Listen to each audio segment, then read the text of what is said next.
Mahindra and Mahindra company இப்ப by பண்ணலாமா அப்படின்னு சொல்லி கேட்டிருக்கீங்க. இதுக்கான ஆன்சர் சொல்லணும் அப்படின்னா இப்ப இருக்க கரண்டான பிரைஸ் என்ன அப்படின்னு சொல்லி பார்க்கும்போது 3098 ரூபாய் வந்திருக்கு. பிரைஸ் ட்ரேடிங்ஸ் வந்து 24 வந்திருக்கு. ஆவரேஜா இந்த கம்பெனி ட்ரேட் ஆகிற பிரைஸ் ட்ரேடிங்ஸ் விட இப்ப கம்மியா தான் வந்து ட்ரேட் ஆயிட்டு இருக்கு.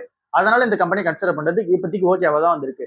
இந்த ஒரு கம்பெனிக்குள்ள இருக்க பிசினஸ்ல ஆட்டோமொபைல் பிசினஸ் தான் மெயினான பிசினஸா வந்திருக்கு. 2 வீலர் 3 வீலர் அப்புறம் இங்க பேசஞ்சர் வெஹிக்கிள் அப்புறம் வந்து இங்க கமர்ஷியல் வெஹிக்கிள் அப்புறம் வந்து இந்த கம்பெனியோட டிராக்டர் எல்லாமே இதுக்குள்ளதான் வந்து வருது. ஸோ இந்த ஒரு கம்பெனி கன்சிடர் பண்றது பெட்டரா தான் வந்திருக்கு. பட் ஆனால் கடன் அதிகமா இருக்கு. ஏன் அப்படின்னா அந்த கம்பெனியோட மேஜர் ஆஃப் பிசினஸ் வந்து இதுக்குள்ளதான் வந்து வச்சிருக்காங்க. அது அதிக கடன் உள்ள கம்பெனியும் வந்து இருக்கு. அந்த நீங்க வந்து டெட் ஃப்ரீ இருக்க கம்பெனியும் வந்திருக்கு. பட் ஆனால் இங்க வந்து கன்சாலிடேட்டடா பண்ணி பார்க்கும்போது இந்த கம்பெனி இன்னும் கடன்ல தான் வந்து இருக்கு. இது வந்து தனித்தனியா இங்க லிஸ்ட் ஆகும்போது கொஞ்சம் பெட்டரான ஆப்ஷனா வந்து இருக்கும். பட் ஆனால் இப்போ ஓவராலா பார்க்கும்போது ஓகேவா தான் வந்திருக்கு. மஹிந்திரா அண்ட் மஹிந்திராவை கன்சிடர் பண்றது பெட்டரான ஆப்ஷனா தான் இருக்கு. இப்போ பேங்கிங் ஸ்டாக்ஸ் பத்தி நிறைய அப்டேட்ஸ் வந்து கேட்டிருக்கீங்க. ஃபார் எக்ஸாம்பிள் HDFC பேங்க் பத்தின அப்டேட் வந்து கேட்டிருக்கீங்க. இப்போ HDFC பேங்க்ல என்ன அப்டேட்ஸ் அப்படின்னு சொல்லி பார்க்கும்போது சேர்மன் வந்து வெளியே போனாங்க. அதனால பேங்க் வந்து இறங்குச்சு.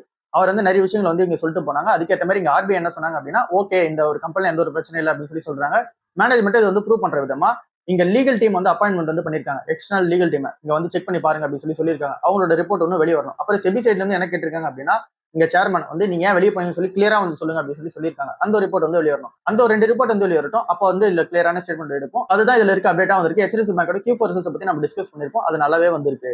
ICICI பேங்க் பத்தின அப்டேட் வந்து கேட்டிருக்கீங்க. இப்போதைக்கு அதை வந்து கன்சிடர் பண்ற ஸ்டேஜ்ல இல்ல. நம்ம Q4 ரிசல்ட்ஸ் எல்லாம் வரும்போது நம்ம வந்து டிஸ்கஸ் வந்து பண்ணிட்டு இருப்போம். அதனால இப்போதைக்கு அதை வந்து வெயிட் பண்ணியா பார்ப்போம்.